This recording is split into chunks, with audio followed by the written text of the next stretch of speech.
Okay, so you know who I am. I'm Adam, the Extension Support Specialist in charge of 4-H Online. A couple of quick reminders. I'm going to record this, so this may not apply to you, but for those that watch the recording later, this might be good information. The last day for individual enrollment is going to be September 30th. At that point, 4-H Online will be closed for county editing of records. Then it will flip over to the new year for individuals, and any individuals you put in after that date will be for the 15-16 enrollment year. I'm going to go over re-enrollment forms in just a second. I'm getting a ton of questions on those.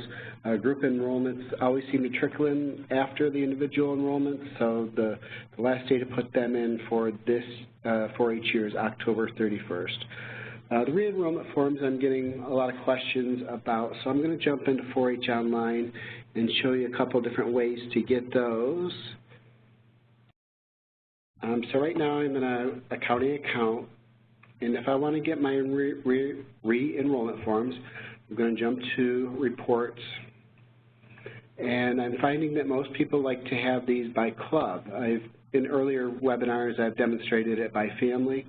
To get the re-enrollment forms for either the current 4-H year, which would be after October 1st, or the next 4-H year, you'd filter by that club. This is the County All Strides. You go to your standard reports, and here you'll find a bunch of reports.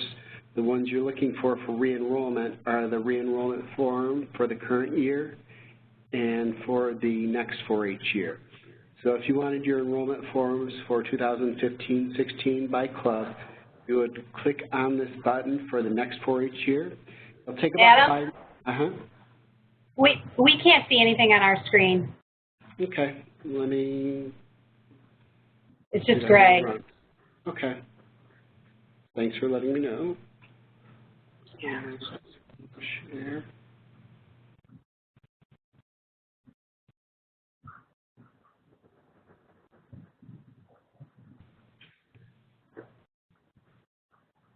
Okay. Okay, now you can see 4-H Online? Yes. Okay. Hopefully that's a good size for you. But to just go back in my home search screen, if I want to do re-enrollment, I'm going to click on reports, and then it brings up the filter for the clubs. You can pick on your club, and under the standard reports, which is one of these buttons on the left, you can select member enrollment forms for the current or the next 4-H year. Once you click on that button, and you don't have to click anything else. It's just going to start spawning that report. If it's a big club, it's going to generate a bunch of PDFs, so it's going to take several minutes. I've seen it take as many as 5 or 10 minutes, but then you'll have a nice PDF of all your enrollment forms. Are there any questions on that? You don't do one club at a time? Do you have a question about that? Can you only do one club at a time? You can only do one club at a time, and if you were to select a club and try to generate them all at once, it would just be chugging so much information. Unless you're a smaller county and you have 3 clubs, it might work, but I would recommend you do it one club at a time. What about all our individuals? You can do individual enrollments by going to the family. Yeah, so okay. Go back to your search screen, go to the family, select a family, select a member of the family. Well, actually, you're going to select the member down here. And so for Christopher, you've got his name selected. And here you can just get his form for the next or the 4-H year. Okay. Most counties don't like to do it that way. It's kind of a chunky process. If you're patient and you wait for the clubs to generate, then you can send those all out to your club leaders, and it's a lot quicker. Okay, we have a lot of individuals, so we would have to do the individuals as well. When will the re-enrollment forms be ready? On October 1st? They're ready right now. You can print the forms for the next 4-H year right now. Oh, okay, because I maybe tried, what, 2 weeks ago and couldn't, so. Did you try it by individual or by club? I may have tried it by club. Yeah. I'll have to go back in. I have to warn you, it takes a good 5 minutes to chug out all those PDFs because Yeah, okay. it's I mean, worth it the wait. didn't pull anything up, so, okay. I'll give it a go again. Okay. There was not even a re-enrollment button. It wasn't doing anything. Well, you can't actually re-enroll them in the system right now. You can only print Right. their forms. Right, and that's all I wanted to do. Mm-hmm. Okay, any other questions about re-enrollment? Yeah, actually. So when I print out the re-enrollment form, it's basically all they really need to do is correct anything that they might need to change on that and sign it? Yeah, the beauty of the re-enrollment form is they don't have to fill out a blank form, and it'll show them what they did last year, and they can give you an idea of what they're going to do next year. Okay, great. Yeah, it'll save them a lot of time. I know I hate filling out a form and then getting handed another form with the asking for the exact same stuff. So. Right. All right, anything else about re-enrollment? Okay, so the main thing I wanted to talk about today is club leader management of records. That means that the club leader could do the re-enrollments, the club leader could do new enrollments. And there's quite a few steps on this, and I know you've had troubles in Niagara County, so I'm going to try to go through each step today on how to do this. Okay. So what I'll do first is I'll pick a club leader that I think is capable of handling enrollment. And for today, I'm going to pick on John Baker here. I'm going to log into the record, and I'm just going to make sure that he is the leader of the club that I want to use. Okay. And here he is the organizational leader for the All Strides Club. He Right. doesn't have any permission to do anything right now, but he is the organizational leader. That doesn't mean he can log into anything. In order for him to log into anything, first of all, he's going to have a password in 4-H Online. And what you have to do is go to his family account. We go back to our search screen. We go to families. We go to the Baker family. I see. We're going to log into that family. And once we go to edit this family, we have the option of resetting the family password. What that does, it sends them an email at the address that they put in, and it'll ask them to reset their password. Just the same as when I set you up as a county manager, it'll ask them the same thing.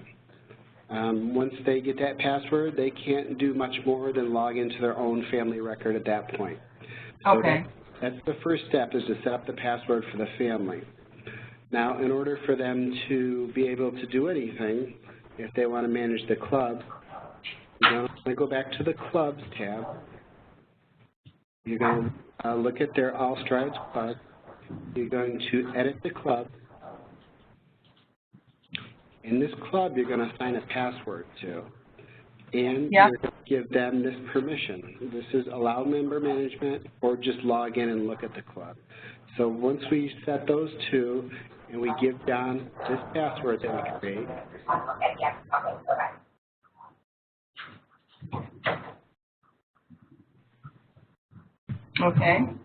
let me set this up.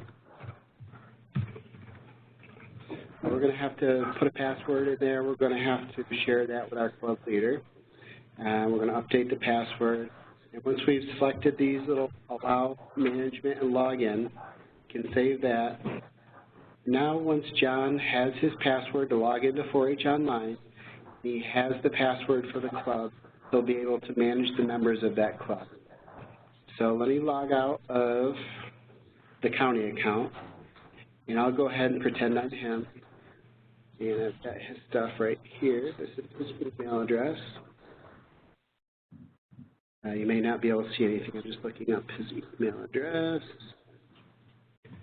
And There's his email address. I'm going to put in his password. He's going to log in as a family. And immediately he's going to see the club leader login. And there he's going to be able to log into the club. He's going to select his profile. Whatever clubs that he's the leader of, he can select that club, and I'll have to use the password for that club. And then the password that you've given him, he'll be able to use to log into the club. Once he's in the club, then he has a kind of an abridged screen of what you see. But he does have management of these records. He can do the re-enrollment after the first.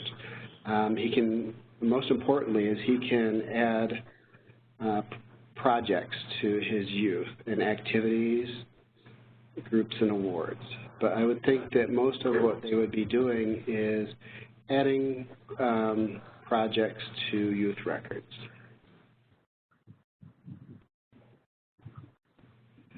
I know there's a few steps and a few different passwords there, but I hope that once you do a few of these, it'll get easier. So you're saying that then actually we're going to give him a new password and confirm it once they're logged in, or once, right. Yeah. Right. Just in order to log into 4-H Online at all, the family needs a password. You're going to set that up for them. You click that send password reset email, basically is what it is. They'll get an email from 4-H Online. Then they'll establish their password, and then they'll write down their password. Whatever clubs they're in, you're going to set that password, and then they'll be able to log into that club. If they ever are dismissed for any reason, you can just go in and change that club password and take that permission away, and they'll no longer have access to those records of that club. Okay.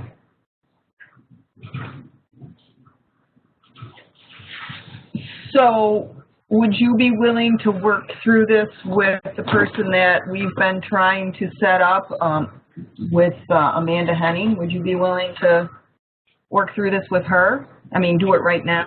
Okay. Do you want me to go get her? Yeah, if she's free. We're going to do she's free, but I've got, okay.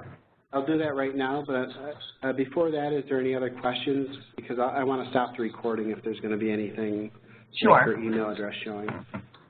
Right. And it will be, but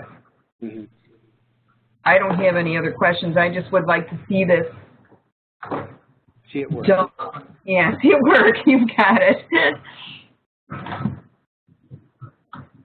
All right, so I'm going to go ahead and stop the recording. Thanks for everyone that listens to the recording. My email address is afd7. If you have any questions, hopefully you'll give this a try and let me know how it goes. Okay.